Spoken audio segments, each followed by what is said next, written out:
Hello, my dear children. Today, we are going to discuss about one of the most interesting topic. We know the population of our country. We are going to beat China within few years. Now it's already more than 130 crores. So at the time of independence, it was just only 30 crores. Now, more than 4 times it is increased. What could be the reason? Lack of awareness about contraceptive methods, how to prevent pregnancy.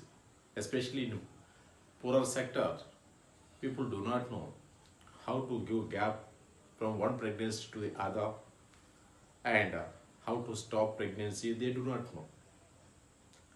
And one more striking feature is most of our Indian youth, they are, do not know how to prevent STDs. Okay, that's why some of them are having sexually transmitted diseases. Right?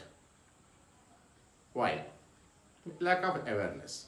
Today, we are going to discuss about one of the important issue, that is how to prevent pregnancy. How to prevent pregnancy using contraceptives. The word contraceptive is nothing but birth control. See, how to control pregnancy. Okay, birth control method. Contraception. Conception is conceiving, that is getting pregnancy. Contraception against to conception. So the methods we apply to prevent pregnancy is called contraception, also known as birth control methods. Let us discuss what are the options we have to have control over the birth rate. What can we do? You see, we have different means. Some of them are natural means, some of them are burial methods, some of them are hormonal methods, some of them are surgical methods. We have various options. Let us see what are the options available for us. But before going to discuss about the options, we must know one thing. Any contraceptive a couple uses should have certain features. What are they? It must be very safe. Okay, it must be safe. It should be 100% effective. There is no chance of failure. There should not be any chance of failure. Then it should be free from side effects. No side effects must be there. And it should be available easily. Even in their villages, they should be available. For that, they need not go to metropolitan cities. Then it should be affordable. The rate must be affordable. Okay, and it should be acceptable to the user. It should not give any side effects or discomfort to the user. And finally, it should be free of effects on future pregnancies. It should not interfere with future pregnancies. If the couple who desires to have pregnancy, if they stop using contraceptives, there must be chance of getting pregnancy. That is very, very important. That means these methods must be a temporary methods, not a permanent methods. So these are the characteristic feature of any contraceptive, any effective contraceptive. Then only it would be a successful one. Okay, now what are the options available for us today? So we have natural method.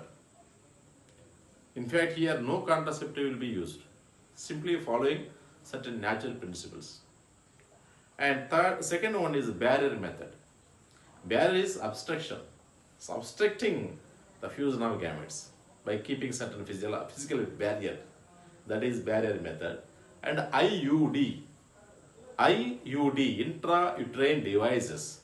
So they will be kept inside the uterus. That's why they are called intrauterine devices. Then oral pills. Taking orally. Some pills are there. If they take orally, they will prevent pregnancy. Then injections and implants. Okay, that is another option. And we have finally surgical methods. So these are all different options we have. But one thing sure, Some options are suitable for some people, some are not suitable. Depends on the need of the couple. Okay, doctor will suggest one of the method. Right. Now, let us see how this contraceptive works. One by one we will take. First, natural method. You know, we have studied about the menstrual cycle, and on 14th day, ovulation occur. So, the chances of getting pregnancy will be more if the couple participates in sexual intercourse or coitus on that 14th day.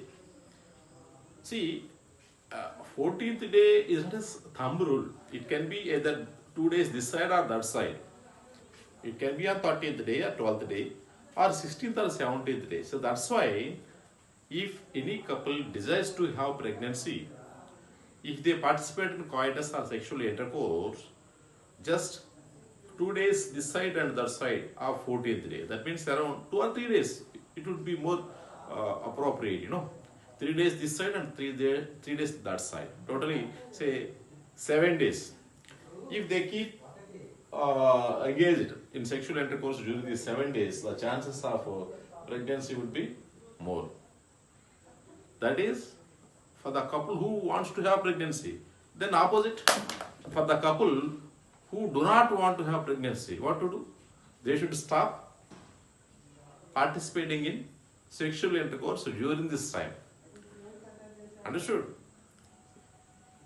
That's what we say periodic abstinence. Abstinating, completely stopping, preventing sexual intercourse during those 7 days. That is 3 days before ovulation, on the day of ovulation 14th day, and 3 days after ovulation. Totally 7 days. If the couple abstain themselves from participating sexual intercourse, then the chances will be very, very less. The chance of pregnancy will be less. That's a natural method. Then second one is withdrawal of penis, or we call it as coitus interruptus. Withdrawal of penis.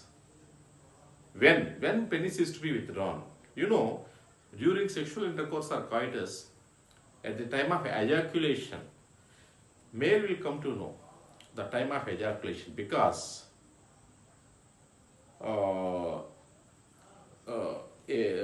peak stage in the sexual urge, okay, will be attained by the male. We call it as orgasm. So at that time, the orgasm precedes ejaculation. So just a fraction of a second before ejaculation, the male partner gets orgasm, sexual peak in the sexual pleasure. At that time, he withdraws his penis from the vagina and ejaculate outside the vagina. Ejaculate the semen outside the vagina. That means the coitus process, sexual intercourse process, is interrupted. That's why it is called coitus interruptus. Okay. Withdrawal, simply the penis will be withdrawn at the time of ejaculation. Right. Now, next one is lactational amenorrhea. What is lactational amenorrhea? See, after parturition, after giving birth to baby, if the mother is intensively feeding the baby with milk, then certain hormones which involve in follicular maturation and further ovulation, we know FSH and LH. Those hormones will be stopped from the release from the source, that is the anterior pituitary. So when the woman is feeding her baby soon after parturition, almost up to 6 months, the chances of getting pregnancy are less. Why? During that period, the formation of ovum or a new ovum or ovulation, the chances are very, very less. So getting pregnancy will be less. So during that period, if the couple participates in unprotected sex, the chance of getting pregnancy will be less. So these are all natural methods. So no additional device or chemical or anything is being used by the couple. That's why it is called natural method. Now, coming to the next one, barrier method. As I told you, some physical barrier we are arranging between male gamete and female gamete. Suppose if there is no physical barrier, they may fuse with each other and fertilization occur, leading to pregnancy. So what can we do? Some barrier we have to arrange. So that is barrier method. It can be even chemical. It need not be a physical barrier. Some chemical barrier also can be arranged. Okay, which can kill any one of this gamete, preferably male gamete. There are some chemicals which can kill the male gamete, so that there is a chance of fertilization. So this is the barrier method. So in this we have condoms. We know, most of us know, it is easily available. And diaphragm, cervical caps, walls, these are all different types of barriers. We will be learning about these barriers now. You see here, it is the barrier is either physically or chemically block the sperm from reaching ovum. It's not allowing the sperm cell to reach the ovum. Now, indirectly it is acting as a barrier between you and your sexual partner. You will be having physical contact, but skin to skin direct contact will not be allowed in this barrier method. Okay, it will be very clear to you if you go further. Now, barrier have an important use. They can prevent you from STDs, sexually transmitted diseases, like HIV, syphilis, gonorrhea. Right? So this is the additional advantage of using barrier like condoms. Now, what are the different types of barriers? Just now, we learned that there is a condom. This is the male condom. Okay, it is made of latex. It is available like this in a packed form. So this is pack is open, condom is taken out. Now it is just opened and inserted arranged to the penis. The condom need not be white in color. It can be in different colors. It is available nowadays. It is available in different colors with different aroma.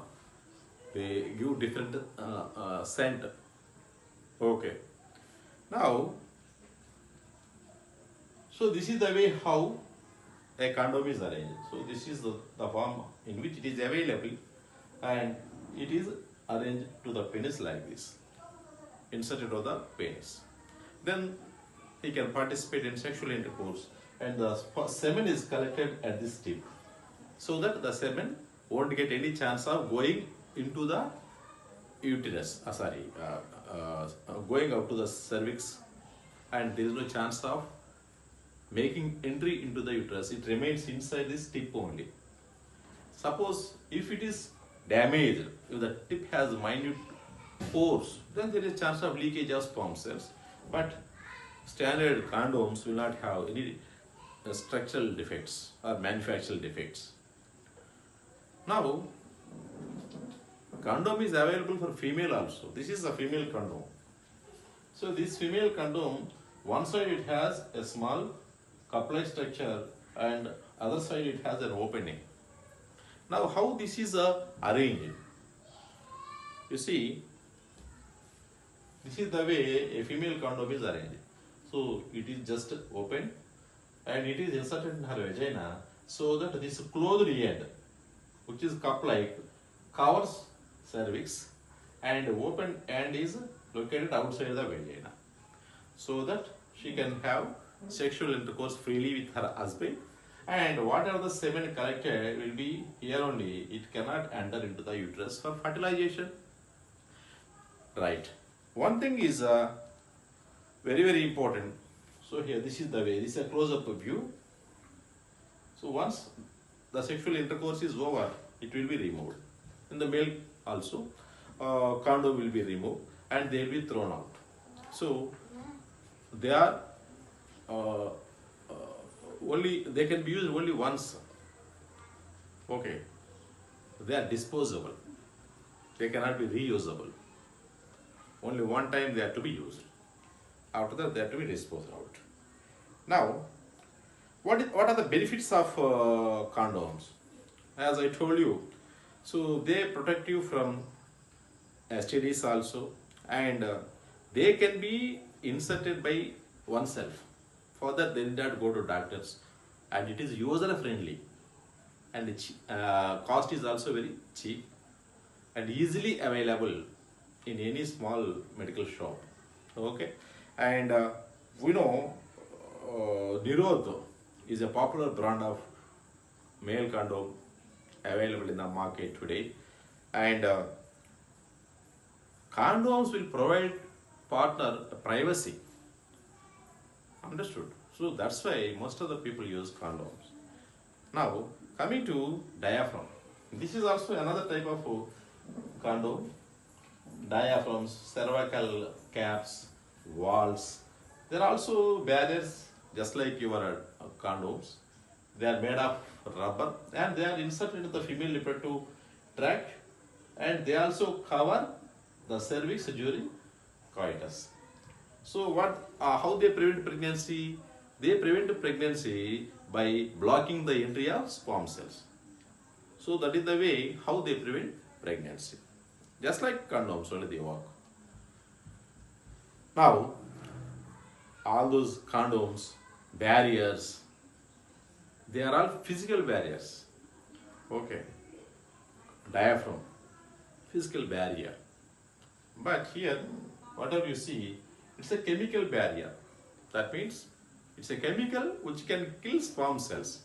Say, these chemicals are available in the form of creams, in the form of some jellies, sometimes foams.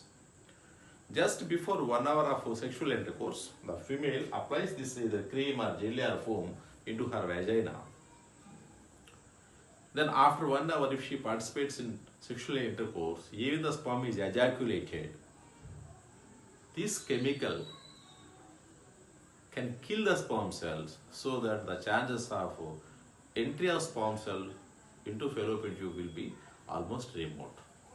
And some couple use spermicidal chemicals and condoms together, because suppose during sexual intercourse, if any damage occur to the condom, there is a chance of leakage of sperm cells. If any manufacturing defect is there is a chance of leakage of sperm cells. That's why same way simultaneously they use spermicidal chemicals also, so that if any such thing happens, accidentally the sperms are released, they will be killed by these chemicals. So either physically or chemically, we are preventing the sperm cell to reach ovum. That's all. This is second method. So natural method we have discussed, then barrier methods we have discussed, then let us go to hormonal methods. See, hormonal methods, how do they work? They interfere with the hormones of female. You know, female hormones are two types, estrogen, progesterone. So these two hormones play a vital role in her reproductive cycle. Now, hormones interfere with those, these hormonal methods interfere with the release of those hormones. Now, especially interfere with the release of hormones, thereby ovulation or implantation of embryo. So either this method can interfere with the ovulation process, so ovum cannot be released, or if it is released, even fertilized, the fertilized one, that is a zygote, which is undergoing developmental process, cannot implant to the wall of the uterus. Like that, these methods prevent pregnancy. Right now, but the drawback with this method is it cannot offer you any protection from sexually transmitted disease. That's all.